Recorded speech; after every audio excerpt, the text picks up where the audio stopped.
এক ধাক্কায় 25% পর্যন্ত ট্যারিফ বৃদ্ধি। সাধারণ মানুষের মাথায় হাত। সরকার কি হস্তক্ষেপ করবে?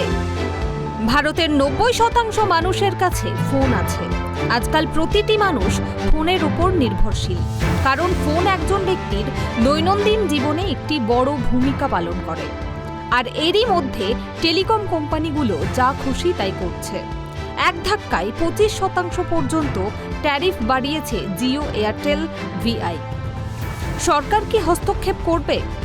জিও, এয়ারটেল সহ দেশের বেসরকারি টেলিকম সংস্থাগুলো এক লাফে অনেকটা করে বাড়িয়েছে তাদের ট্যারিফ।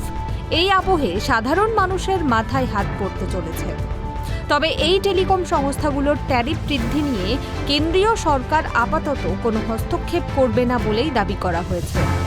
রিপোর্ট অনুযায়ী টেলিকম সংস্থাগুলোর ট্যারিফ বৃদ্ধি নিয়ে সরকারের অবস্থান হল, এখনও বিশ্বের অন্যান্য দেশের তুলনায় ভারতে টেলিকম পরিষেবা শুল্ক অনেক সস্তা।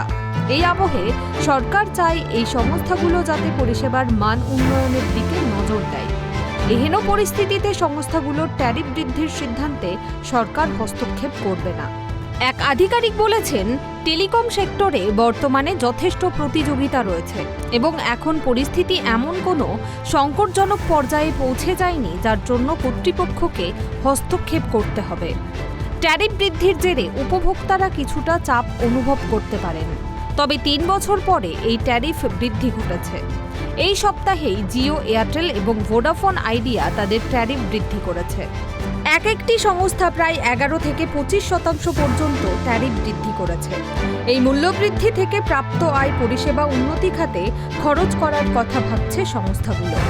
এদিকে এই প্রসঙ্গে ট্রাইয়ের এক আধিকারিক বলেন, সংস্থাগুলো নিজেদের ইচ্ছে মতো ট্যারিফ বাড়াতে পারে, তবে তার বিনিময়ে তাদের পরিষেবার মান ভালো হতে হবে।